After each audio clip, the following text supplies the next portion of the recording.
मनमाडला मोकाट जनावरांच्या संसाराने नागरिक त्रस्त, वाहतूक कोंडी व अपघाताचे प्रमाण वाढले।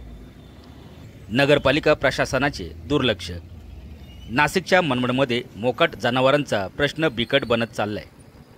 पालिका प्रशासनाकडून कुठलीही उपाययोजना केली जात नसल्याने मोकाट जनावरे रस्त्यावर बसत असतात, त्यामुळे वाहतुकीची मोठी कोंडी होते। तर हे मोकाट जनावरे अनेकदा रस्त्यावरून पळत सुटल्याने अपघाताचा धोका वाढला आहे। यापूर्वी काही नागरिकांना आपले प्राणही गमावे लागले, तर काही जण कायमचे जायबंदी झाले आहेत। यामुळे रस्त्याने चालताना नागरिकांना जीव मुठीत धरून चालावे लागते। शहरातील मोकाट जनावरांचा नगरपालिका प्रशासनाने तातडीने बंदोबस्त करावा अशी मागणी नागरिकांकडून केली जात आहे। आवाज न्यूज मराठी, मनमाड।